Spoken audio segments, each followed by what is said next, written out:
Alright, welcome back. We're going to do another video tonight because I've been slacking a little bit this week. And I also did get a small handful of mini GTs in this morning, so I wanted to take a look at a couple of them. So I got these four in the mail from RC Mart. Two BMWs, both of them are the wagons, the touring versions. We've got an M3 competition and an M5. So those are pretty cool. Also got the Corvette Z06 GT3R, the test car. I'm not typically the biggest fan of test cars. I do like them. I do think that when they're like matte black or glossy black or whatever, they're pretty cool. I really do like this one because of the gray American flag accents. I think it's really cool. But anyways, I usually pick them up either way. And then I also got the Grabber Blue Ford Mustang Mach 1, and we're going to pair it up with this Ford Mustang Convertible in Highland Green. So, a couple Mustangs this evening. This green convertible actually is a new casting. This is the first release of this one, 1964. Very, very cool. This is Mini GT 1166. It's got the Ford licensing on the back, of course, with a cool hologram sticker, and then there's the information there. And then here is this Ford Mustang Mach 1 in Grabber Blue. This is Mini GT 1138. Again, nice Ford licensing. And there's the information right there. We have seen, how many castings of this one have we gotten? Is this the fourth? Or is this only the third? We got the James Bond one, and then we got another red one. And then we got, I think we had a yellow one too. Yeah, so this is the fourth color of the Mustang Mach 1. I'm not sure how many they're going to do. I imagine they'll probably end up doing a couple more. It's typically pretty normal to see at least 6 colors of a casting from Mini GT. That seems to be their sweet spot for making enough money out of their molds and getting the most out of their R&D on a casting.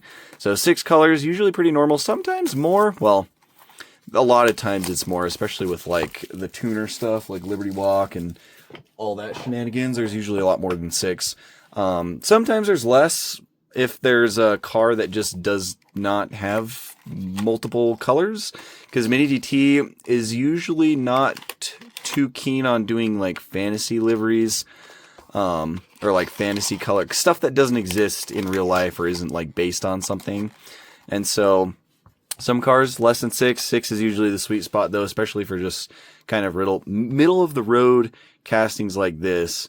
But obviously it can be plus or minus a couple, you know. So anyways, I would expect a few more colors of that Mustang Mach 1 after this blue one. And then probably about the same for this 64 convertible, probably around 6 or so colors. I think there's a light yellow, and then I think there's like a light blue coming out. There might be a brown. I can't remember. But anyways, we'll start off with this one since this is the new casting. I'm actually really excited for this. I'm really glad that Mini GT is starting to do more classics like this. American classics, especially. We haven't really gotten a lot. Mini GT's been cranking out models for a long time, and they're just finally starting to do a lot of cool American classics, and also like other classics too, like we're getting a lot of European classics, and that's mainly because of the James Bond line.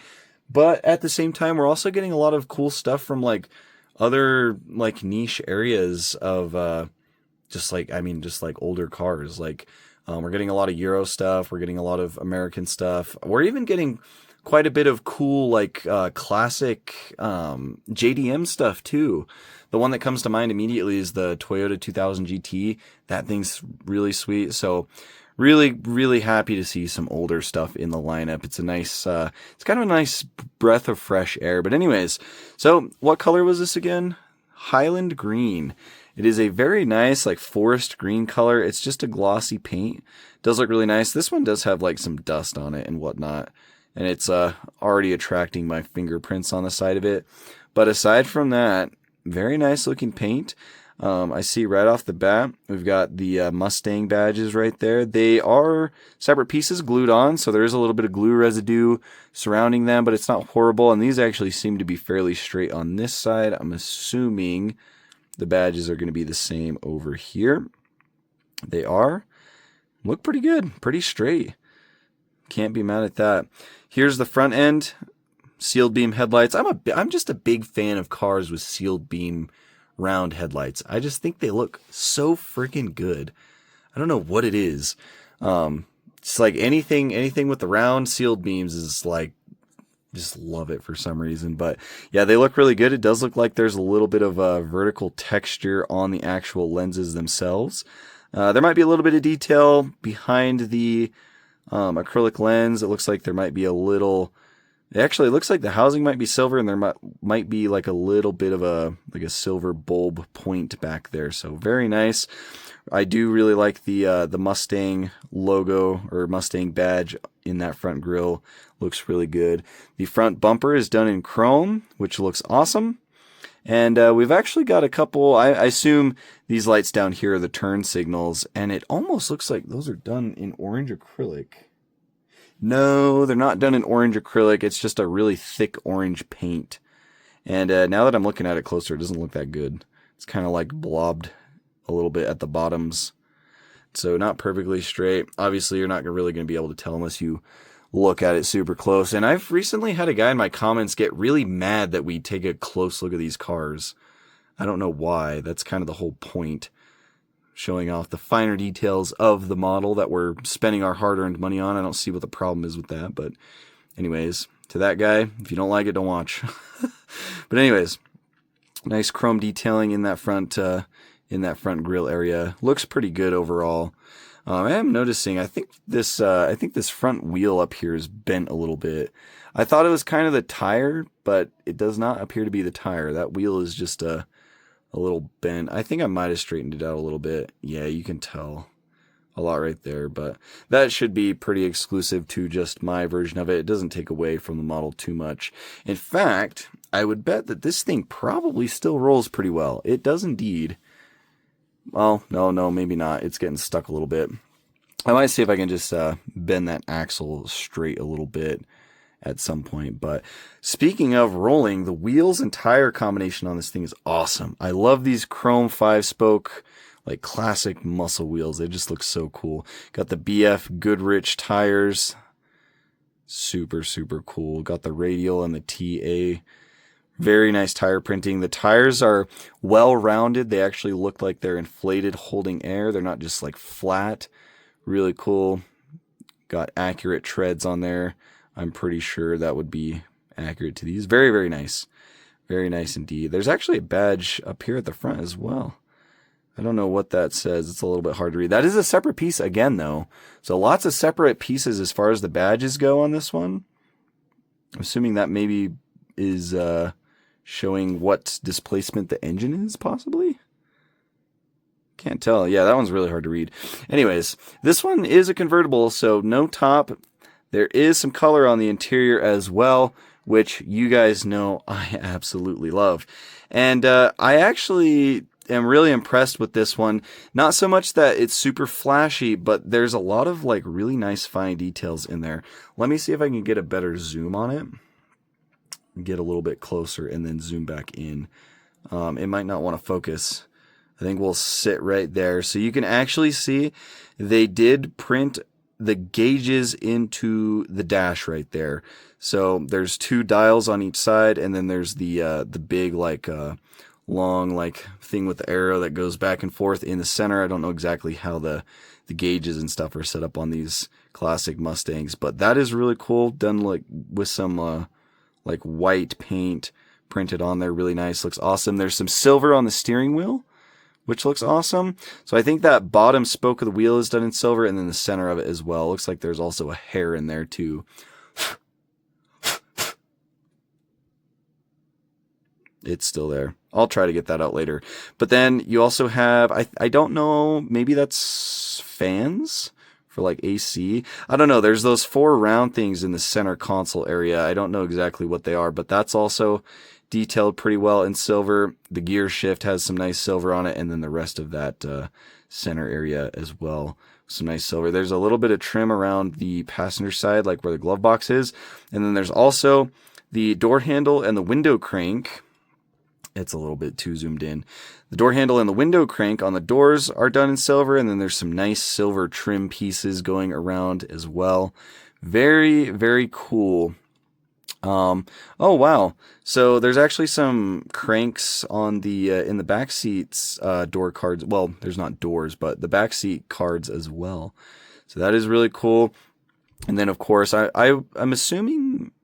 Actually don't know what material the top would be made out of, but it is going to be a softer material, obviously, and it's kind of replicated in like a little bit of a wavy type of texture on this black plastic, and then it's got the silver, I assume metal part that just kind of holds it down, like kind of like the front frame of it. So that is really cool, really well done interior. It's not super flashy. It doesn't have like colored seats or anything, but they put some nice detail into this thing. I think that's why I like their open top models quite a bit, is because they have been doing a really, really good job with them. Just looking back at like the Bugatti Tourbillon, and then we also got the BMW Z8. That one was also amazing. So they're doing a good job with them. I also do really like the silver accents around the front windshield and the A-pillars right there. Windshield wipers are also done in silver, so that's all really nice. You can see all my lovely fingerprints on the hood now. Oh yeah, there's also the Ford lettering on top of the hood as well, and those are separate pieces. Forgot that. So lots of separate pieces, lots of interior detailing. Got silver on the outside door handles and keyhole. Very, very cool. Here's the back. Classic Mustang taillights. Love them. These ones actually are not done in acrylic. These ones are just done with like a reflective red paint, which I actually think is fine. I think that's fine for these. I think that replicates it fairly well. And then the big Mustang logo in the center, that's also a separate piece again, but it looks really nice. Chrome bumper, just like the front, looks awesome. And then 2 exhaust tips on either side in silver, a little bit of a like recess in the center of them. They look pretty damn good. Yeah, I like this thing a lot. Very cool. There's the bottom, going to be all metal, of course, and then 1964 Ford Mustang used under license. Very nice casting. I don't know that this is going to be like my favorite color of it, but this could be a top model of the year. It's at least my example. Very well done. I don't know, these types of models where they do a lot of separate pieces, they have a lot of room for quality control issues. I think I may have gotten lucky with mine because pretty much every single badge on mine is very straight and very centered, not a ton of like excess glue residue. So yeah, we'll just have to see how the rest of the colors are of them, but so far, pretty dang good job with this one. But anyways, there's that. We will also take a look at this one real quick. We won't take too long on this one because we have seen it before. This one's tire is coming off. That is pretty awesome because we have seen this casting a few times, but very nice blue color. It's just the classic grabber blue, just a nice light blue color, glossy paint. Looks really good. Silver accenting going down the side skirts and also this striping. Looks awesome. Mach 1 printed on the side of the car right there. Mach 1 Mustang. Looks really nice. Love the chrome wheels. These are the same wheels that we saw on the James Bond version. Really do like them, especially with those white pinstripes on the tires. Just looks really, really cool. Yeah, I like it. I like the silver accenting around the windows. Mine's a little bit messed up right there. It's a little bit scuffed up, it looks like. But yeah, silver trim looks pretty good. Yeah, just a very nice model. Again, those sealed beam headlights in the front look great. There's a couple more lights on either side. Those are probably maybe blinkers. Maybe the blinkers are down here. Maybe those are like fog lights or something. But the Mustang badge in the center of the grille looks awesome. That's a separate piece. It's not like a little decaled separate piece. That's actually a pretty thick piece. So that one is pretty nice. There's the back view again, the triple tail lights on it. These ones are done in acrylic because they are much bigger and they're able to do it. They look really good. This little white square in the center one's a little bit higher on the passenger side, but that's okay. Still looks pretty good. Yeah, and then some more silver pinstriping, the Mach 1 logo, and then this back bumper is also done in chrome like the convertible over there. And then a little bit of the rear, or the little valance on the bottom is done in silver as well. 2 exhaust tips, very, very nice. Metal base again, 71 Ford Mustang used under license. Very cool. I love these classic Mustangs. They're awesome. I don't know that the blue is my favorite color of the Mach 1. I think I might still have to go with the red one, but the blue is very nice. And that convertible one is also really, really good. So a couple very cool models tonight. Old Mustangs. Love it. Hoping to see more castings. In fact, I think they have shown off some more classic Mustang castings. I think they're going to kind of work their way through the years, which I think is great. But yeah, that's it for this video. If anybody is still watching, I do appreciate it, but I also do kind of have a small announcement. I probably should have said it at the beginning. We will be doing a news video soon, probably next weekend, just because Malaysia Diecast Expo is going on right now, so I want to give all of the news channels on social media and whatnot a chance to like get all the photos uploaded from all the different sources and brands. So going to be waiting on that, keeping an eye out. We'll probably end up doing the news video next weekend. We will be doing another live stream along with it. So yeah, just keep that in mind. I'll probably mention it a couple more times throughout the week. Might make a community post as well just to remind everyone. So yeah, if you want to tune in to live stream, it'll probably be next weekend. Don't know what time yet. I will probably post some details later. So yep, there's that. Thank you guys for watching, and I'll catch you in the next one.